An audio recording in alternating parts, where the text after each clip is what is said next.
Hello there, ladies and gentlemen, and welcome back to the Last Edit podcast, a podcast on film starring yours truly, Silver Hawkins, and my wonderful friend. Citizen Slave. Hello there. We are now on to our second film in our Coen Brothers special, where last week we talked about Blood Simple.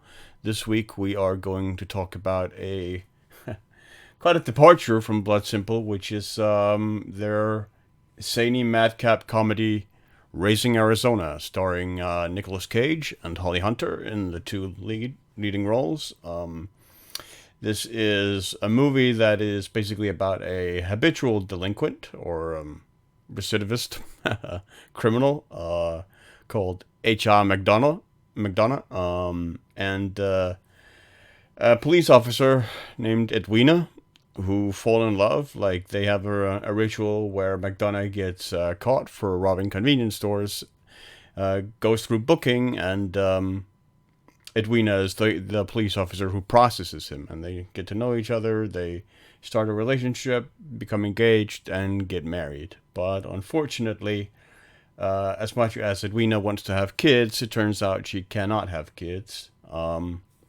And they then decide to kidnap a child from a local couple who just got quintuplets with a newspaper headline where it says "more than we can handle," says the father, and of course they take this as their cue that, well, they have more kids than they know what to do with, so they can spare one. So they go and kidnap one of these kids, and hijinks ensue from there, and that's basically the synopsis of the film. This is really like we talked last time about how Blood Simple sets up a lot of things that are going to be staples for the Coen brothers and their filmmaking throughout their coming films, and really the same can be said for Raising Arizona, especially when it comes to like the characters, and especially like the side characters who really sometimes only get the one line, but that line still gives them so much character and depth, and where you just get all this stuff that you get to fill out uh, by through your imagination of this world that they inhabit, and as well as your own. And yeah, it's just it's another movie that also it's a movie that establishes a lot of working relations for the Coen brothers, both with John Goodman and with Holly Hunter, who will make additional appearances in later Coen films. Holly Hunter, of course, went to Yale Drama School together with Frances McDormand in the same class, so that's how they know each other. And of course, it also stars Nicolas Cage in what I think is probably his best role, though it is also his only role in Coen film, as H.I. McDonough. It also establishes, though arguably Blood Simple also did this, but the Coen films often take perspectives on people who don't ordinarily get portrayed in movies. And for Raising Arizona, it's trailer trash basically. Hmm. Like people who live in trailer parks, and like not these. This is not like Racing Arizona does not take place in urban Manhattan or Chicago or any of that sort. It's the Southwest, the rural Southwest, where there's a lot of poverty, and like neither Hi nor Edwina are particularly well off. Like the richest guy in the area is the guy who gets the quintuplets, Nathan Arizona, who is sort of a local furniture tycoon who owns a range of furniture stores, unpainted furniture, called Unpainted Arizona. Of course, he took and his name is not actually Arizona. He changed his name to be more marketable. But but yeah, it establishes a lot of Coen staples, and it's a fun movie, man. It's like if I had to sum up the film in one word, it would probably be irreverent, because the movie just doesn't stop. It's just wild, reckless abandon from start to finish. A lot of really, really fast cuts, almost like a long montage. It just it yeah, it's a ride from beginning to end. It's it's got a breakneck pace. It's so quick, this movie. And I know we mentioned that kind of with Blood Simple, but this is a different kind of pace because, the zany comedy, as you mentioned. The script is fantastic and really tight again.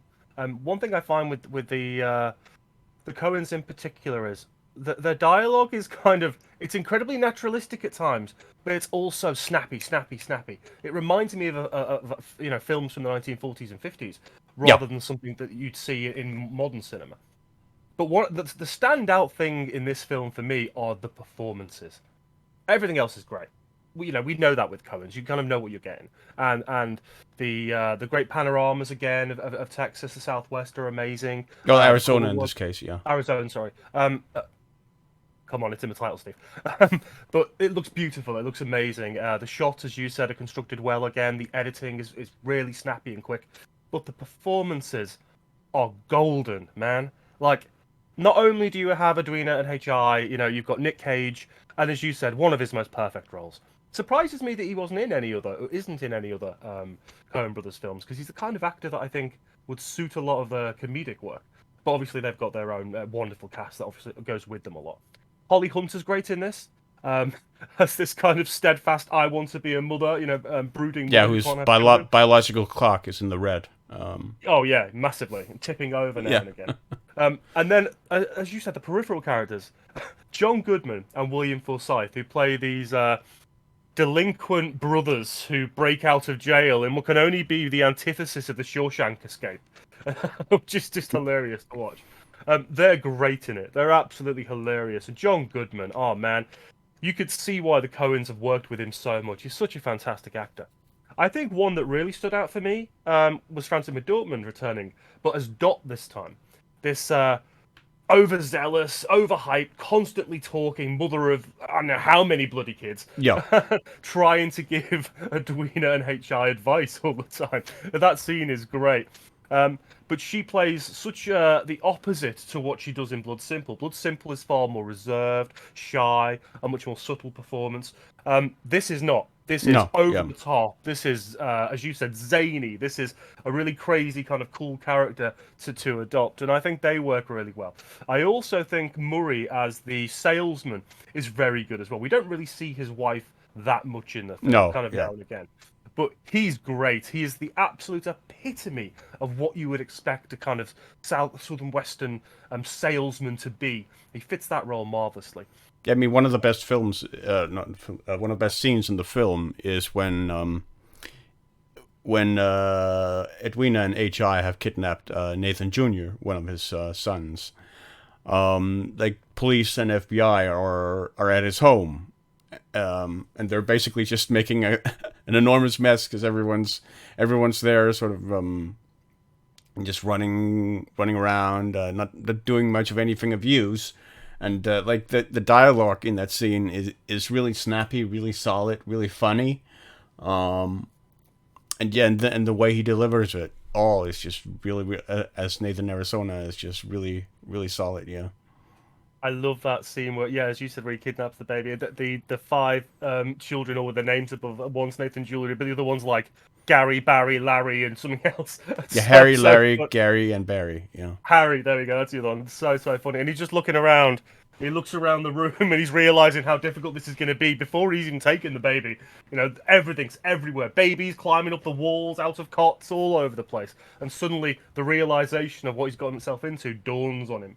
I really like the opening. And 'cause that scene you mentioned with the babies is also, I mean, it's really astonishing, just sort of the range of techniques that the Coens use throughout this film in terms of establishing their shots, because the way they use their shots in that scene with the babies, where a lot of the shots are from ground level, so they're almost like baby point of view.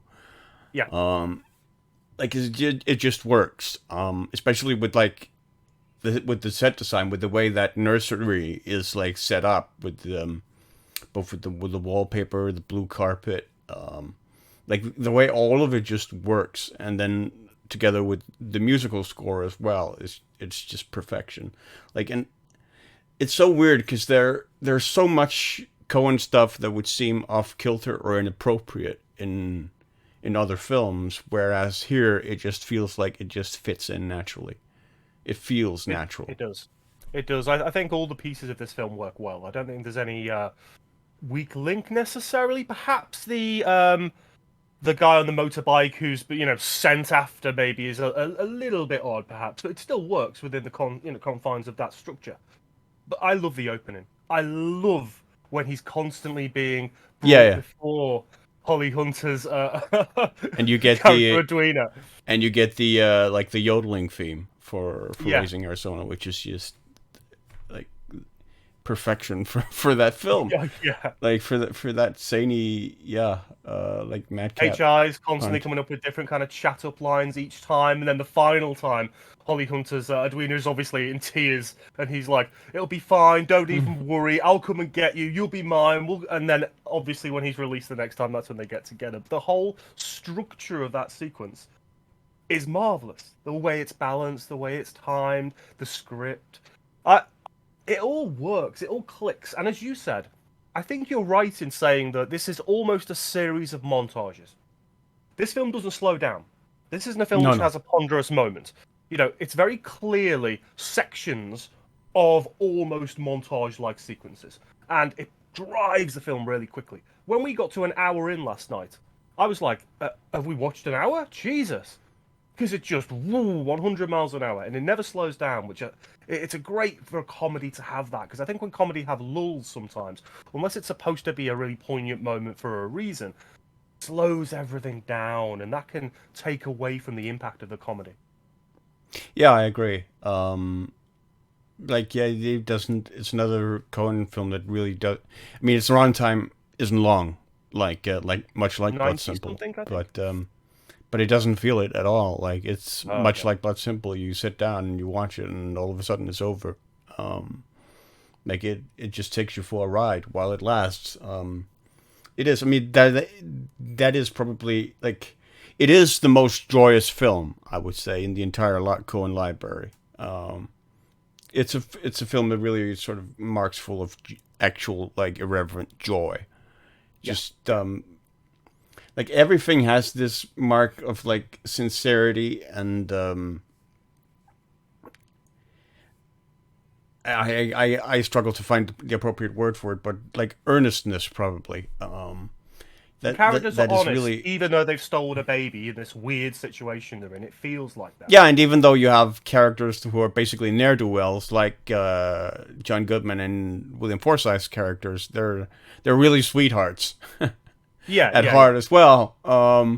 Like there's nothing like sinister or like harmful in this movie as compared to like pretty much every other Coen film. It's Gale and Evil, the brothers. That's their names. Gale is John Goodman. It's sorry, I lost my train of thought now. Honest portrayals, even within this mad situation about stealing a baby, which could very easily become uncomfortable or difficult as a subject matter, but it's treated in such a way that everyone's hearts are in the right place in this film. Holly Hunter and Nick Cage's characters, they're not... Well, except for the biker, yeah. Except for the biker, yeah. They're not nasty characters. They're just... She really wants a child and can't have one. And, in this very honest portrayal of a mother desperate for a child, they just get into these zany situations. The car scene where they're in the car and he has to stop and get out and buy some nappies and stuff, and he decides to turn it into a stick-up, and then she's like, because he fuck this, drives off. I mean, that is the best sequence in the movie, but that comes at the heel of like a major argument they've had where H.I. is really frustrated with his new role as father figure and like paterfamilias as head of a family, and he feels constricted and suffocated by it because he can't go out with the boys, with Gale and Neville anymore. So he feels suffocated. He feels like they just had, I think, his boss and his boss's wife over for a dinner party, and his boss basically came with a proposition that H.I. did not appreciate, and so he punched him in the face. So he's now lost his job, most likely, and they have a fight about it in the car, H.I. and Edwina, and so he stops at the convenience store to get diapers for Nathan Jr. And while there, yeah, he reverts back to his sinister old ways of convenience store robberies, which also it also sort of begs the question: has he ever actually successfully robbed a convenience store, or has he just been like caught every single time? I'd say every single time, Yeah, given right. the Like, way he goes in there. like from the opening montage, like one of the best parts of it is when he goes back to his car after robbing the convenience store, and he's locked himself out of his car, getaway car. He can't get Yeah. back in. One of my favorite scenes is just after they've stolen the baby, and obviously the FBI are in the salesman's house, and the police, and all these different people, and everyone's talking over each other, and everyone's saying random comments, and oh, we can't do that. Can you do this? Oh no, I'm trying to get information about that, and he in the end just goes, "Will everyone shut up? Will everyone just shut up for a minute? No one's doing anything the way they should be doing it. Just chill out." But it's such a manic scene that's controlled so well by the Coens. It's something they do wonderfully well. You know, they can have this massive characters, and as you said, some of them might only have a word, let alone a line. But you get so much from the way they intonate their speech, or the thing they say, or the way they look, or the way they're dressed. It's amazing to have so many characters on screen and get so much from it without just seeing them as faceless background characters. Yeah, and it's not like I said, it's not just only like the fact that they only maybe get one line. It's also sometimes like just paraphernalia that's like placed in the scene. Like H.I. McDonough has a cellmate, like twice, who talks about his Yeah. his old times. Like he gives one of these spiels about how like how bad it was to be poor, and how they what they would use to eat, and they would have to use to eat sand even. And McDonough goes like, "You ate sand? We ate sand." And next to him is like this photograph, like on his bunk bed, is this photograph of John F. Kennedy. Like, Just randomly, yeah. yeah, you don't know why it's there, why this guy has a photo of John Kennedy by his bedside, but you're left to sort of figure that out for yourself, and try and fill out those blank spaces, coupled with what you see of his personality in that scene. And it's just, it makes these characters feel genuine and sort of fleshed out, even though they kind of aren't. But the fact that you sort of fill in those spaces through the tools they give you works really well. Well, it's very anti-Hollywood. You know, if you study typical Hollywood narrative-driven films, everything is done for you as an audience. Everything. So there's no room to think.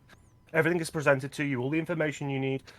Everything as part of the character is shown. Whereas the Coens, and what great directors do, is they withhold things, or they just let you think about them. They don't over-explain. They don't need bags of exposition all the time. They just present you with something, and it's often quirky with the Coens, and leave it there. And then it's for you to derive the meaning, or understand the characterization for yourself.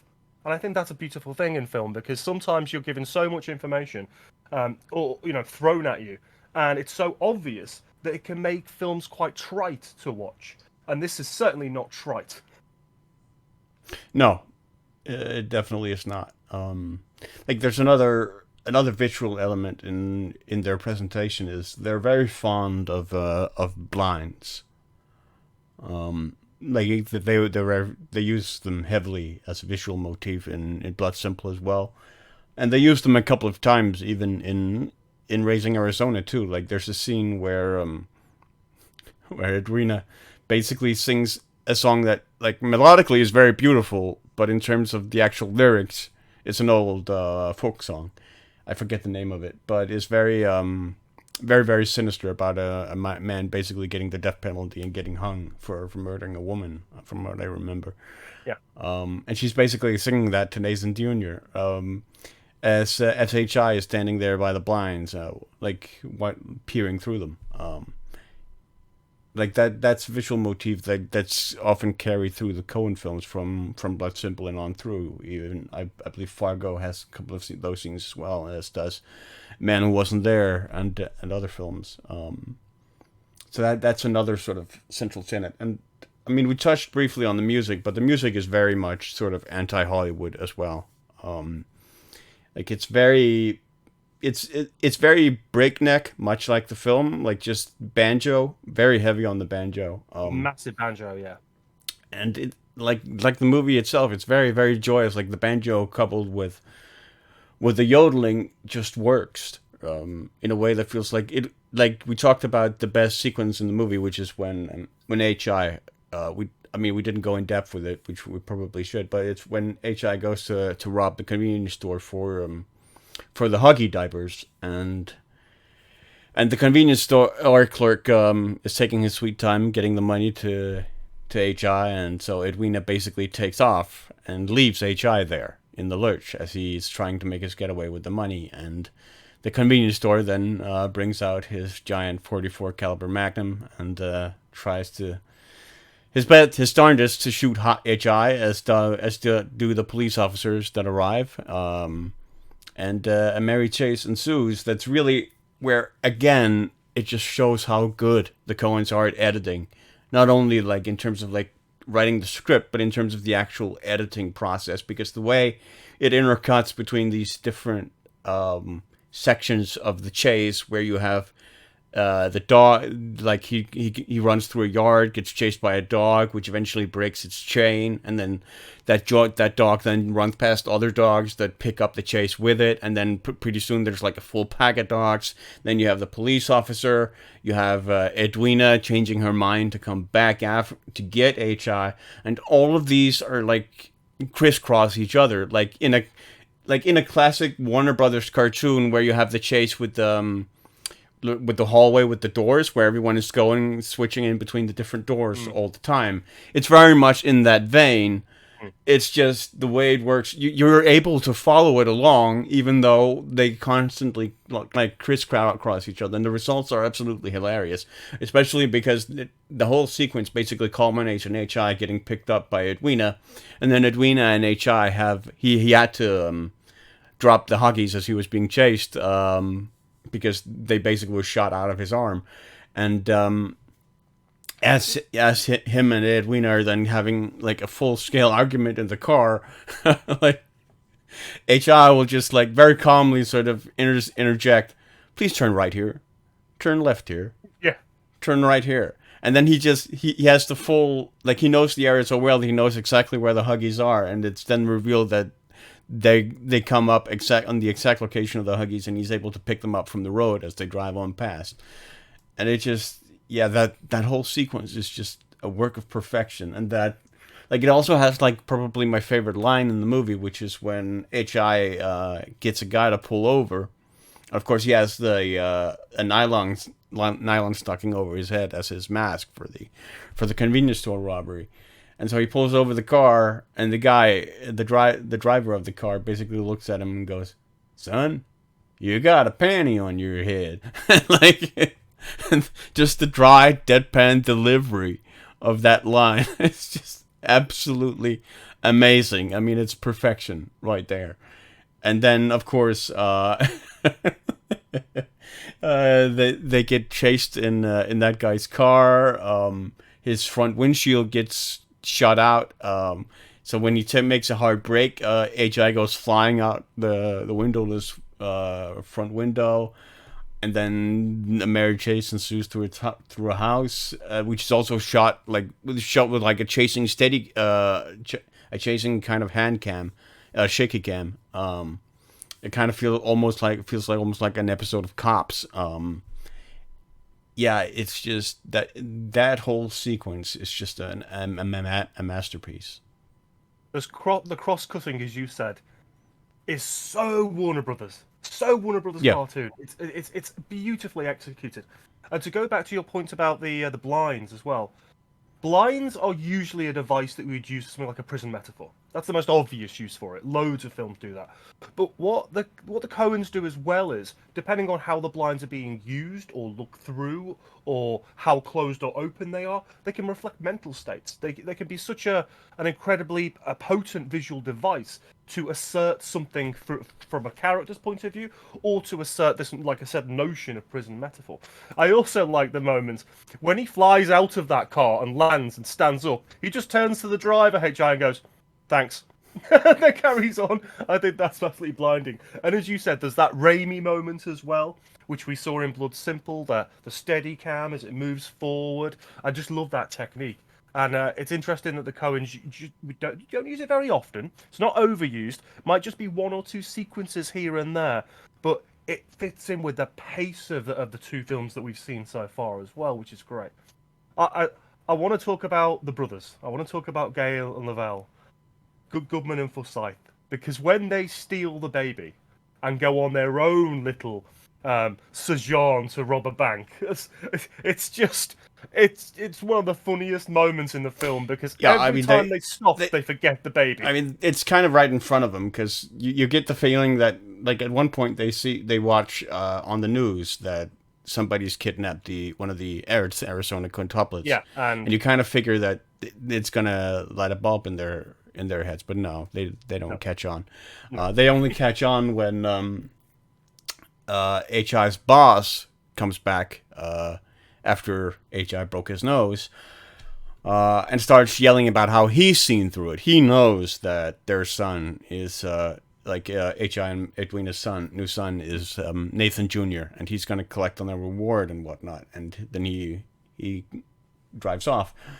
And of course, Gail and Errol both hear this, and they decide to then betray H.I. and take Nathan, Arizona, and get the ransom for themselves. And an amazing fight scene ensues. That's really, I think, again, a testament to the Coens and how they ground their characters, because it's very much not a standard movie fight. Like, you have, I mean, first of all, there's the plasticine walls of the trailer home. That's great. Yeah, where People getting thrown through these plasterboard yes. walls like it's some Yeah. kind of MCU movie or something.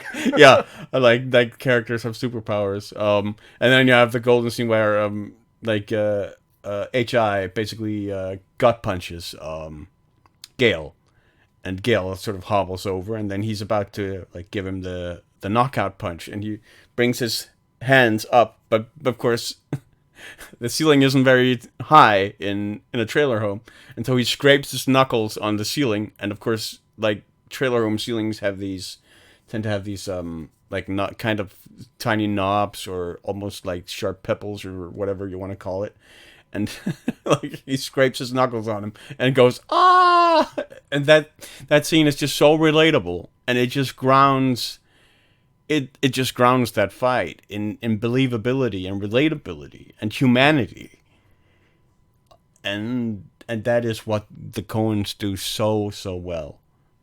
Well, if you remember last night when we were watching, I actually mentioned, because I thought it was the absolute antithesis, was Matrix Reloaded. If you look at the chase scene in Matrix Reloaded and compare it to the chase scene in Raising Arizona, or the fight scene in Raising Arizona, and the fight scenes in Matrix Reloaded, it's like chalk and cheese. It's like one is so hyper over the top with its slow mo and it's uber beings. It's and stylized, yeah. Highly stylized. And then you take it back to Raising Arizona. Like, if I had a fight with somebody in a caravan, that's what it would be like. You know, you would be throwing people through tin walls and plasterboard and hitting your hand on a ceiling and knocking your head on a fan and all this kind of stuff. So it is. And it ties in again to what you mentioned when we started, which is the earnest nature and the heart on the sleeve nature of the film. These honest, whether funny or not, portrayals of these characters and the situations they're in. It is relatable because it is grounded, even though everything is heightened in some way, and it just works really well. That scene in particular is so funny. I'm surprised the caravan or the trailer is still standing at the end. Yeah. Because Yes. half of the standing walls have been knocked out by people going through them. So, absolutely fantastic. And after that, when we do get to the brothers who've stolen the baby, and they keep stopping for various things and putting the baby on top of the car and completely forgetting they've left the baby every single time. And it's normally the younger brother, William Forsythe, Lavelle, who'll go, I think we've forgotten the baby again. Oh god. So they stop and go back. I love that. Those two work really, really well as brothers. They're so dumb yet so lovable in what they're trying to do, even though they're trying to rob banks and steal babies. You know, they work beautifully together. I also, like I said, I don't think I They think the also only thing both that doesn't quite work for me is the biker, kind of, right, just a little. but they also both sort of they really sort of encapsulate a character who will feature in a later Coen Brothers movie, which is Ulysses Everett Ulysses McGill, who's this really dumb criminal, like, but who carries himself off as being like erudite, and like Gale is sort of that. He is kind of an early version of McGill, like Prototype, yeah. where you have the scene after, like, immediately after they come to HI after they've broken out of prison. And Edwina sees them on the couch, and she learns that they just broke out of prison. And she asks him, like, did you just break out of prisons? And he goes, no, ma'am, we released ourselves on our own recognizance. like, like that line is so good. And then, like, again, like, it's also, you also get it kind of from HI in these sort of long-winded monologues that he gets narrating, because he narrates the entire film. Oh, we should mention the narration's fantastic in this. Yeah. He does, like, Nicolas Cage as HI does narrate the entire film, and he does, like, his vocabulary in that narration is just amazing. Like, it's very sort of erudite and philosophical, but it's still not in a way where he fully grasps the meaning of what he's actually saying necessarily. It's philosophy, but it's so shallow because he has no understanding of the actual meaning, really, of what he's saying. Exactly. Yeah, but it's still enormously endearing. Oh, very, very. It's like he's playing at being intelligent to some extent. I guess what I mentioned the biker because so this really gruff, hardcore biker who solves problems. Goes and finds the salesman to offer his services. Well, we should say first, he's introduced in a dream sequence from Nicolas Cage. Yeah.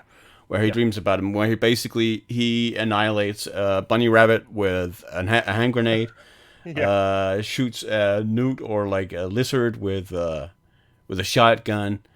Basically, all of nature's little innocent critters he'll murder. He is basically evil, kind of made manifest, like to the point where fire trails in the wake of his motorcycle. He is like the biker from hell. Dirty hair, big guy, really burly, gruff. Yeah, and with like amazing set pieces on his costumes, like a pair of little baby shoes that hang from his costume, and yeah, and he's covered in grenades and weapons and all. Yeah, and of course, and his amazing tattoo, "Mama Didn't Love Me." And the Woody the Woodpecker tattoo, which is it's not actually Woody the Woodpecker. It's like a hot rod. It's like a hot rod logo symbol. Something approximate, yeah. And obviously Nick Cage has the same as well. Their fight scene is interesting. I think I just don't like his character a huge amount because he's not that funny compared to almost everybody else in there. He's not supposed to be, I don't think. No, he's not. What happens to him is he's just supposed to stand in contrast with everything else in the movie. Yeah. So I guess we should start getting towards, because obviously that the two brothers, you know, they've stolen the baby. They're off trying to rob the bank, which doesn't go well. But then the biker is after them, and then obviously Edwina and HI have decided it's time to go after the baby and return it because it's not theirs, and they don't feel right about it anymore. And so all these kind of this confluence of different characters all come together in this one situation towards the end. Yeah. You can make a lot of... The funny thing about the Coens is that they make... Like, they introduce all these elements of the film, into a film, rather, that are potentially highly symbolic. But then they won't actually elaborate on it. Like, they'll just... it's up to you to either infuse it with symbolism and depth, or just treat it as, like, a literal whatever it is in the movie. And, like, the biker is another example of this. Another example of this is, like, Reagan's hat in Miller's Crossing, and, like, the Mike Yamakita scene in Fargo. And on and on and on it goes, through pretty much every Coen film, where you can either decide to treat these films symbolically, and the Coens often have, like, hilarious comments, and people who treat them this symbolically, because they insist that they don't really. But I think that is sort of a truth on the level of Fargo based on a real story. In the intro, I think there's more to it than that, and I think there is an element to the biker where he does sort of kind of represent the id of Nicolas Cage, like the desire to be the criminal, the convenience store robber, the adventurer, the being dangerous, being all that stuff that basically compelled him before he met Edwina and started family life. And basically saying and confronting that part of himself in a very literal way. I think that is sort of the gist of that character, but of course, alternatively, he is just sort of an evil biker made manifest. Yeah, no, I think you're right, and I think he is the id, because if he wasn't, he wouldn't be in the dream sequence that Cage has. I think that's what really pushes that Right. notion. Also, the matching tattoos also. Yeah. It kind Even of though I solidifies believe they're in that different locations, I think the biker has it on his chest here, Yeah, and Nicolas Cage has his on his shoulder. on his shoulder, I think. Yeah. I think it's just what Nick Cage's character Hi thinks about in terms of the purest version of what he would be, maybe that kind of version. But it's just so funny, so we get to the point where the biker has found Hi, he wants the baby, and they have this kind of this fight. Incredibly one-sided. The biker just beats the living shit out of him basically for 5 minutes, and then he gets thrown to the ground and realizes... Yeah, I mean, the most violence that Nicolas Cage or that Hi exerts upon the biker is spitting a tooth back into his face after he gets punched. And it just bounces off. Just brilliant. And then, of course, he gets thrown to the ground, and he just holds up the pin for one of the grenades that he's managed to snatch while they've been fighting, and kaboom goes the biker. And I think and leaves the little baby shoots behind. Yeah, maybe, and all the bits go flying across the road, which is just hilarious. The way it ends, I think, is really sweet. It's a really sweet, nice ending, because obviously they take the baby back, and there's to the actual cot where the other four are, to that home in the middle of the night. They sneak through the window, both Edwina and Hi, and they have this conversation about doing the right thing and putting him back and letting him be with his family. And the salesman comes in. I think it's with his Magnum, isn't it? What are you doing in my house at this time? It's not a Magnum. It's just a revolver. Yeah, I think Revolver. It's like a Colt revolver or something, or Smith and Tells Wesson. you how much I know about guns. Yeah. But he comes in, and what you think is going to escalate into this really dangerous situation, actually, once they explain, I couldn't have children, we wanted a child, it looked like you were struggling because you had so many, and then the salesman, I get it, fair enough, your heart's in the right place. Because I mean, it's important to note that it is actually noted in the scene where the Arizona quintuplets are introduced that Florence Arizona, Nathan's wife, had the quintuplets after taking fertility pills.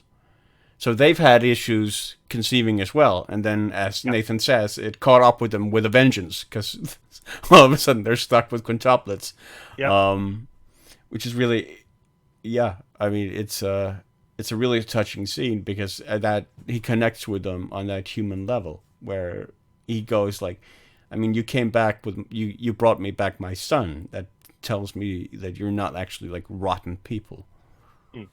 It's a very unlike the biker film. And I like films that kind of return to the start. One of the funniest bits, in my opinion, is almost right at the end. So, when Gale and Lavelle, the two brothers, Goodman and Forsythe, get out of prison, they basically, almost again like a Warner Bros. Cartoon, and the antithesis, as I said, of the Shawshank ending, dig themselves out of the earth and appear. Yeah, and it's basically like a birth. Like the earth is giving birth to them. Yeah, and that's also why they're screaming. They just dig and go back down in again. That's also another motif in the movie. Like Nathan Arizona Jr. Doesn't make a peep the entire movie. Doesn't cry. Doesn't scream. The only people who cry and scream and are completely crazy nuts are the adults. Like the baby is the calmest person in the entire movie. The baby also, incidentally, emotion every now and again. The baby also, incidentally, is arguably like the most adorable baby ever put on celluloid. Like those baby blues are like, they just melt your soul, man. Like they look right through you. Yeah, I think the only emotion we see from that baby throughout the entire film is slight bemusement. Yeah. Where am Like, I? no, What's I think the happening? most is when Edwina actually goes into the car chase to sort of try and get back HI, when it goes like uses the hood to sort of shield its eyes to see, oh no, where are we going, like for great comedic effect. Yeah, yeah, absolutely. And as I said, the prisoners at the end dig themselves back into prison to the Yeah, I exact mean spot that they that jumped. is we don't know that they do that because that is HI. Like after they brought back Nathan Jr., they go back home. They go to bed, and HI has another dream. This one decidedly happier than the dream about the deadly biker. But in that dream, he dreams that that he and Edwina, or that Gail and Ervil return to the prison, and that they return through the same hole they dug themselves out of, which hasn't been filled up or anything in the meantime. Yeah, just left. Yeah, that's where it is, and and then he dreams that they follow Nathan Arizona's career. Like they leave him anonymous Christmas presents. Like they watch him graduate, play college Becomes a football football. player. Yeah. Yeah, yeah. All the stuff that's really sort of really moving. And then of course he sees him. He dreams further into the future for him and Edwina, where he sees grandchildren and a full family gathered around the dinner table. And yeah, the narration of that scene, like I cried like a baby at that point because the way the narration of that scene drives home like the importance of relationships, of family, of connections, of validation through that is just extremely poignant and extremely moving, especially when you take it in the context of what the film has delivered up until that point in terms of like of how important it is for HI and especially for Edwina to like get a family and become a family unit. And so the way that's delivered is just really really poignant. And then of course it's delivered with one of a really funny closing line, which is that he feels like this was somewhere near Arizona. This took place somewhere near Arizona, and well maybe it was Utah. Yeah, yeah. Just flipping it that little bit, changing expectations a touch. Yeah. I like you know me well. I'm not one for comedies hugely. Rewatching them at the very least. So this was only the second time that I'd seen this film, and the first time I'd seen it way over 20 years ago, probably in the 90s at some point, and I'd forgotten most of the second half. To be honest, I was very familiar with the first half because whenever I studied the Coens or I look for clips or scenes, a lot of the stuff that you get to see is within that first half. So I knew that relatively well. But to see the way it all wrapped up, the dream sequences coming to fruition, as you said, that great narration at the end, and the notion of family and strong relationships and people who love you and support you for who you are, rather than this expectation of maybe what you should be or could be or these other things. It's such a wonderfully sweet and balanced way to end what is a really madcap 90-minute Warner Brothers cartoon. Yeah, I mean I think one of the most poignant lines in the narration at the end is Cage says something to the effect of, and we were decent or whatever, because I mean him and Edwina both are kind of outcasts. Like they are like the trailer trash, and they get rejected for the adoption and whatnot because of HI's string of Criminal convictions. record, Yeah, yeah. his criminal record. And so and they sort of, and when they talk to Nathan Arizona, they've decided that they actually do want to split up because they're not good for each other. They like that is what Edwina thinks. Like they're both bad people because Edwina has convinced herself that she's a bad person because she convinced herself that it was necessary to kidnap, that she had any right to kidnap Nathan Jr. Actually, Nathan, the father, the salesman in that scene when they return the baby, who says, "Stay together," Yeah, you know, and that's really interesting as well, quite poignant. yeah. And so when Cage delivers that line about and it was okay for us to sort of be us, and that's because it also carries back to the argument that they have in the car after that chase sequence where Holly Hunter very sort of passionately argues that they can't keep the old ways. Things have to change now that they're a family. The way she delivers that, things have changed. Like the way she turns the inflection on that line is just really amazing. Oh, her southern drawl is but yeah, like and where his line is basically no, it's not a standard family unit. Well, it ain't Ozzie and Harriet, and then he picks up the Huggies as they're passing by, and of course Ozzie and Harriet, famous family show, like good clean family, like ideal family fun. Yeah, so the way it calls back to all those motifs that have carried through the film, and then delivers on it and ties the bow on it at the end is just masterful.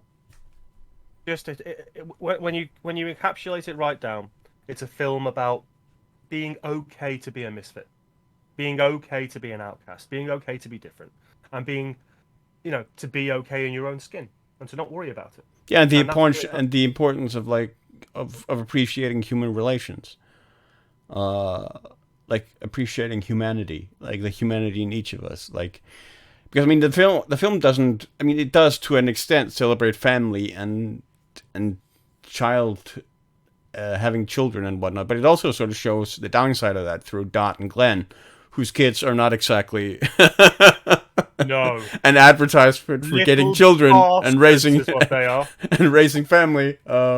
Which is also like, I love the way that like the vandalism of those kids when they just like trash the entire trailer home and HI's car, and like the kid writes the fart graffiti on the wall, and then later when the biker goes to their trailer to sort of try and track them down, and he sees the fart graffiti on the wall, like the way that's carried through also, like it's just, yeah, like Coen movies are just full of touches like that where everything is just connected and everything ties into itself.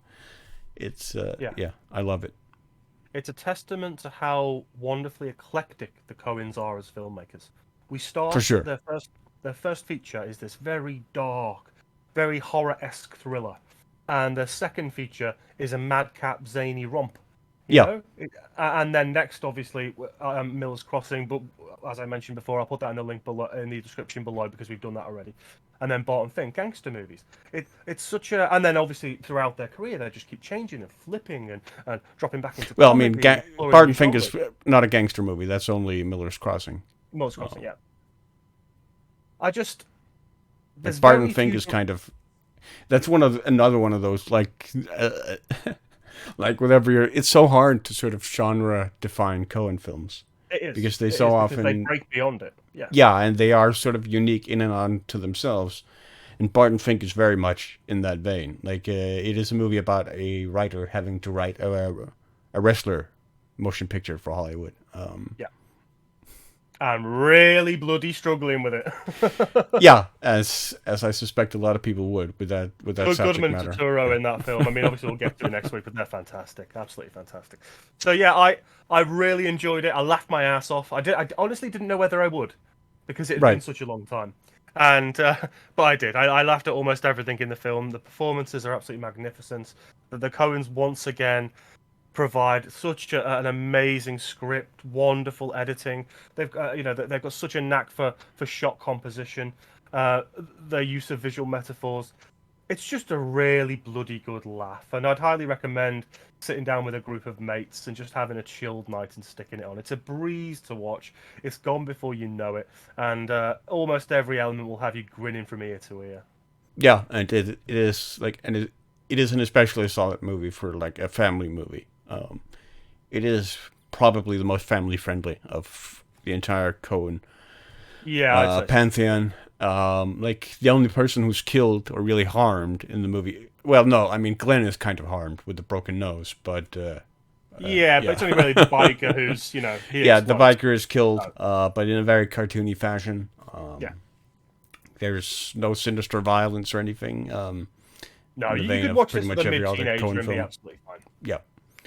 And yeah, I mean it is Oh yeah, we like another really funny scene I just want to touch on that we forgot is actually the bank robbery that Gail and Irville carry out with the baby because they don't want to leave the baby in the car in case they get shot and killed in the bank, and then who would know Nathan Jr. was out there in the car. Great logic there. The Great kid logic. could be stuck there for hours, so they bring Nathan Jr.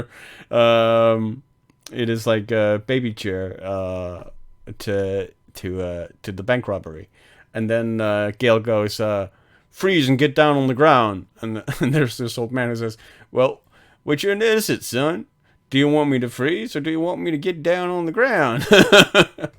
And again, just get down on the ground, then freeze. The magnificent deadpan delivery and just the pure logic bomb with that is just amazing. Because, yeah, I mean, you can only do one or the other. Like, if you freeze, you can't drop down. And if you're dropping down, you're not freezing. So, yeah. And then just after that bit, the next line, one of the brothers says something like, "Why'd you put in the money in the bag? You told us to get on the ground."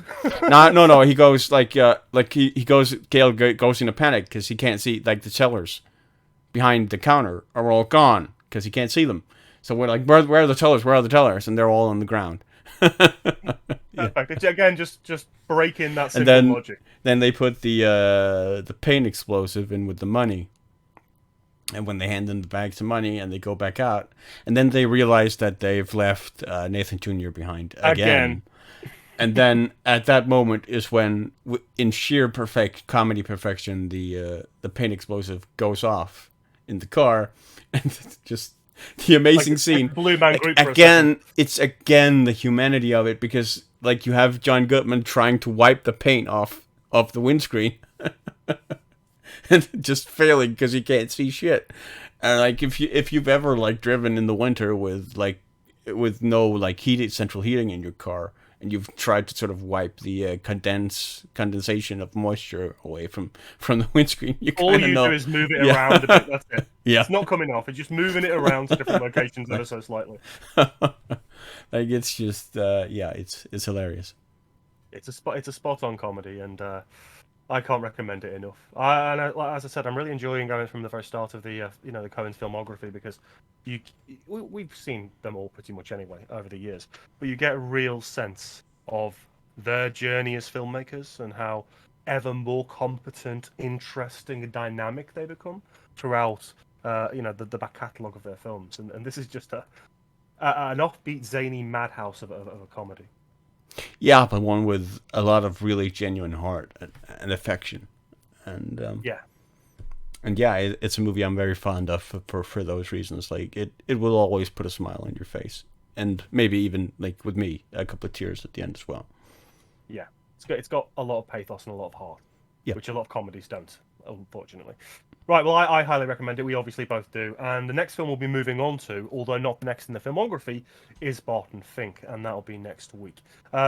We obviously have The Miller's Crossing, as I mentioned. I'll put that in the description below, so you can go and watch that to kind of fill in the one gap. I highly recommend it. It's Silver's literal favourite film. Correct. That's high praise. So go and watch it. You need to. And then we'll catch up with you again for Barton Fink. Right, I've been Citizen Sleeve. This has been Silver Hawkins. And this has been the Last Edit Podcast. We'll see you very soon. Take care, guys.